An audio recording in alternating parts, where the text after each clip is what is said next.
ರಾಜ್ಯದ ಮುಖ್ಯಮಂತ್ರಿಗಳು ಕೂಡ ಒಂದು ಸಂದರ್ಭದಲ್ಲಿ ಕೊಟ್ಟಿದ್ರು, ಅದನ್ನು ಮರೆಯೋದಕ್ಕೆ ಸಾಧ್ಯ ಇಲ್ಲ. ಹಾಗಾಗಿನೇ ಇವತ್ತು ಹೇಳ್ತಾ ಇದ್ದಾಗ ರಾಜ್ಯದಲ್ಲಿ ಒಂದು ರೀತಿ ತುಗ್ಲಕ್ ದರ್ಬಾರ್ ಇದು, ಒಂಥರ ನಿಜಾಮರ ಆಡಳಿತ ನೆನಪು ಮಾಡಿಕೊಡ್ತಾ ಇದ್ದಾರೆ ಇವರು. ನಿರ್ಭೀತ, ನಿಷ್ಪಕ್ಷಪಾತ, ವಿಶ್ವಾಸಾರ್ಹ ಸುದ್ದಿಗಳಿಗೆ ಮತ್ತೊಂದು ಹೆಸರಾಗಿರುವಂತ ನ್ಯೂಸ್ 18 ಕನ್ನಡ ಈಗ ಆಪ್ನಲ್ಲೂ ಲಭ್ಯವಿದೆ. ದಯವಿಟ್ಟು ಇಲ್ಲಿರುವಂತ QR ಕೋಡ್ ಸ್ಕ್ಯಾನ್ ಮಾಡಿಕೊಂಡು ಆಪ್ ಡೌನ್ಲೋಡ್ ಮಾಡೋದಕ್ಕೆ ಮರಿಬೇಡಿ. ನಿಮ್ಮ ಬೆಂಬಲ ಹೀಗೆ ಸದಾ ನಮ್ಮೊಂದಿಗಿರಲಿ. ಧನ್ಯವಾದ. ನಾಳೆ ದಿನ ನಾವೀಗಾಗಲೇ ನಮ್ಮ ಸತ್ಯ ಸಂಶೋಧನಾ ಒಂದು ತಂಡವನ್ನು ನಾವೀಗಾಗಲೇ ಘೋಷಣೆ ಮಾಡಿದ್ದೇವೆ. ನಿವೃತ್ತ ಹಿರಿಯ ಪೊಲೀಸ್ ಅಧಿಕಾರಿಗಳಾದ ನಿವೃತ್ತ ನಮ್ಮ ಭಾಸ್ಕರ್ ಅವರ ನೇತೃತ್ವದಲ್ಲಿ ಒಂದು ತಂಡವನ್ನು ಈಗಾಗಲೇ ರಚನೆ ಮಾಡಿದ್ದೆ. ಅವರು ಕೂಡ ಭೇಟಿಯನ್ನು ನೀಡ್ತಾ ಇದ್ದಾರೆ. ಯಾಕೆಂದರೆ ಸಂಪೂರ್ಣವಾಗಿ ಪೊಲೀಸ್ ವೈಫಲ್ಯ, ಇಲಾಖೆ ವೈಫಲ್ಯ ಅಲ್ಲಿ ಎದ್ದು ಕಾಣ್ತಾ ಇದೆ ಮದ್ದೂರಿನಲ್ಲಿ. ಇವೆಲ್ಲವೂ ಕೂಡ ಸಮಗ್ರವಾಗಿ ಅಲ್ಲಿ ಸತ್ಯಾಸತ್ಯತೆಯನ್ನು ಅರ್ಥ ಮಾಡ್ಕೊಂಡು ವರದಿ ಕೊಡಬೇಕು ಅಂತೇಳಿ ಈಗಾಗಲೇ ಒಂದು ತಂಡವನ್ನು ಕೂಡ ರಚನೆ ಮಾಡಿದ್ದೇವೆ.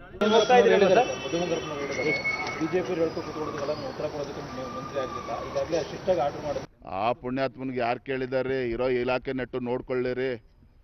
ಇರೊಬ್ಬರ ಸರ್ಕಾರಿ ಶಾಲೆಲ್ಲ ಮುಚ್ಚಿ ಹೋಗ್ತಾರೆ, ಅವನೇನು ಇದ್ರ ಬಗ್ಗೆ ಮಾತನಾಡೋದು? ಸಿಎಂ ಸಿದ್ದರಾಮಯ್ಯ ಹೇಳ್ತಾ ಇದ್ದಾರೆ ಸರ್, ಬಿಜೆಪಿ ಅವರೇ ನೆಮ್ಮದಿ ಕೆಡಿಸ್ತಕ್ಕಂಥದ್ದು ಕರ್ನಾಟಕದಲ್ಲಿ. ಮೈಸೂರಲ್ಲಿ ಇವತ್ತು RSS ಅವ್ರನ್ನ ಬೇರೆ ಬೇರೆ ಕಡೆಯಿಂದ ಎಲ್ಲ ಕರ್ಕೊಂಡ್ ಬಂದಿದ್ರು, ಆದ್ರೂ ನಮ್ಮ ಪೊಲೀಸರು ಬಿಟ್ಟಿಲ್ಲ ಅಂತ. ಇವ್ರು ಯಾರು ಅದನ್ನು ತಡೆಯೋದಕ್ಕೆ? ನಮ್ಮ ರಾಜ್ಯದಲ್ಲಿ ಇವತ್ತು RSS ಇರ್ಬೋದು, ಹಿಂದೂ ಸಂಘಟನೆ ಇರ್ಬೋದು, ಹಿಂದೂ ಕಾರ್ಯಕರ್ತರು ಇರ್ಬೋದು, ಚಾಮುಂಡಿ ಬೆಟ್ಟ ಹೋಗ್ಬೇಕು, ಧರ್ಮಸ್ಥಳ ಹೋಗ್ಬೇಕು, ಗಣಪತಿ ಮೆರವಣಿಗೆಯಲ್ಲಿ ಭಾಗ, ಇವ್ರು ಯಾರು ಅದನ್ನು ತಡೆಯೋದಕ್ಕೆ? ತಾಕತ್ತಿದ್ರೆ ಯಾರು ಇವತ್ತು ಪಾಕಿಸ್ತಾನ ಜಿಂದಾಬಾದ್ ಅಂತ ಅವ್ರನ್ನ ಒದ್ದು ಒಳಗೆ ಹಾಕ್ಲಿ, ಅದನ್ನು ಮಾಡೋದಕ್ಕೆ ಇವ್ರು ಯೋಗ್ಯತೆ ಇಲ್ಲ ಸರ್ಕಾರಕ್ಕೆ. ನಮ್ಮನ್ನ ಪ್ರಶ್ನೆ ಮಾಡ್ತಾರೆ ಇವ್ರು. ಹಾಗಾದ್ರೆ ಹೌದ್ರೆ ಭಾರತೀಯ ಜನತಾ ಪಾರ್ಟಿ ಹಿಂದುತ್ವ ಪರವಾಗಿ ಇದ್ದೇವೆ ನಾವು, ಇವ್ರು ಯಾರು ಅದನ್ನು ಪ್ರಶ್ನೆ ಮಾಡೋದು? ಸರ್ಕಾರ ನಡೆಸ್ತಾ ಇದ್ದಾರೆ, ಇವ್ರ ಯೋಗ್ಯತೆ ಸರಿಯಾದ ರೀತಿ ಕಾನೂನು ವ್ಯವಸ್ಥೆ ಕಾಪಾಡಬೇಕು, ಹಿಂದೂಗಳ ರಕ್ಷಣೆ ಮಾಡಬೇಕಾಗಿರ್ತಕ್ಕಂಥದ್ದು ಇದು. ಹಾಗಾದ್ರೆ ಘೋಷಣೆ ಮಾಡಲಿ ಮುಖ್ಯಮಂತ್ರಿಗಳು ಸಿದ್ದರಾಮಯ್ಯನವರು. ಹಾಗಾದ್ರೆ ಕರ್ನಾಟಕ ರಾಜ್ಯದಲ್ಲಿ ನಮ್ಮ ಸರ್ಕಾರ ಹಿಂದೂಗಳ ಪರವಾಗಿಲ್ಲ, ಹಿಂದೂಗಳು ಅವ್ರು ಸ್ವಯಂ ರಕ್ಷಣೆ ಮಾಡ್ಕೋಬೇಕು, ಘೋಷಣೆ ಮಾಡಲಿ ಹಾಗಾದ್ರೆ ಮುಖ್ಯಮಂತ್ರಿಗಳು. ಇವರಿಂದ ನಾವು ಅರ್ಥ ಮಾಡ್ಕೋಬೇಕಾಗಾದ್ರೆ ವಿನಾಶಕಾಲೇ ವಿಪರೀತ ಬುದ್ಧಿ. ಯಾಕಂದ್ರೆ ನಾನು ಆಗ್ಲೇ ಹೇಳಿದ್ನಲ್ಲ, ಈ ಮುಖ್ಯಮಂತ್ರಿಗಳು ಸುತ್ತ ಈ ರೀತಿ ಪಟಭದ್ರ ಈತ ದುಷ್ಟ ಶಕ್ತಿಗಳೇ ಇವ್ರ ಹಿಂದೆ ಸುತ್ತುವರೆದಿದ್ದಾರೆ. ಮುಖ್ಯಮಂತ್ರಿಗಳು ಸುತ್ತನೆ ಅವರ ಸುತ್ತಮುತ್ತ ಇರ್ತಕ್ಕಂಥ ಮಂತ್ರಿಗಳ ಹೇಳಿಕೆ ಈ ರೀತಿ ನಡ್ಕೊಳ್ತಾ ಇರೋದು ನೋಡಿದ್ರೆ ಖಂಡಿತ ಹಿಂದೂ ಕಾರ್ಯಕರ್ತರು ಅನಿವಾರ್ಯವಾಗಿ ಬೀದಿಗಿಳಿತಕ್ಕಂಥ ಪರಿಸ್ಥಿತಿಗೆ ಆಗಲೇ ನಿರ್ಮಾಣ ಆಗಿದೆ. ಅದಕ್ಕೆ ಮುಖ್ಯಮಂತ್ರಿ ಹೊಣೆಯನ್ನು ಹೊರಬೇಕಾಗ್ತದೆ. ನಾಳೆ ದಿನ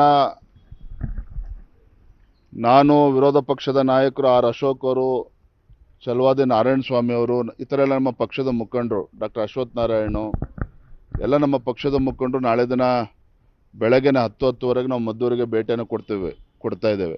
ಬಹುಶಃ ಇವತ್ತೇ ಹೋಗಬೇಕಾಗಿತ್ತು, ಅದರ ಬಂದ್ ಕಾರಣಕ್ಕಾಗಿ ನಾಳೆಗೆ ಅದನ್ನು ನಾವು ಮುಂದೂಡಿದ್ದೇವೆ. ನಾಳೆ ಅಲ್ಲಿ ಸಭೆನೂ ಕೂಡ ಇದೆ, ಮೆರವಣಿಗೆಯಲ್ಲೂ ಕೂಡ ನಾವು ಭಾಗವಹಿಸ್ತೇವೆ, ಸಾಮೂಹಿಕ ಗಣೇಶ ವಿಸರ್ಜನೆಯಲ್ಲೂ ಕೂಡ ನಾವು ಭಾಗವಹಿಸ್ತೇವೆ. ನಿರ್ಭೀತ, ನಿಷ್ಪಕ್ಷಪಾತ, ವಿಶ್ವಾಸಾರ್ಹ ಸುದ್ದಿಗಳಿಗೆ ಮತ್ತೊಂದು ಹೆಸರಾಗಿರುವಂತ ನ್ಯೂಸ್ 18 ಕನ್ನಡ ಈಗ ಆಪ್ನಲ್ಲೂ ಲಭ್ಯವಿದೆ. ದಯವಿಟ್ಟು ಇಲ್ಲಿರುವ QR ಕೋಡ್ ಅನ್ನ ಸ್ಕ್ಯಾನ್ ಮಾಡಿಕೊಂಡು ಆಪ್ ಅನ್ನ ಡೌನ್ಲೋಡ್ ಮಾಡೋದಕ್ಕೆ ಮರಿಬೇಡಿ. ನಿಮ್ಮ ಬೆಂಬಲ ಹೀಗೆ ಸದಾ ನಮ್ಮೊಂದಿಗಿರಲಿ. ಧನ್ಯವಾದ.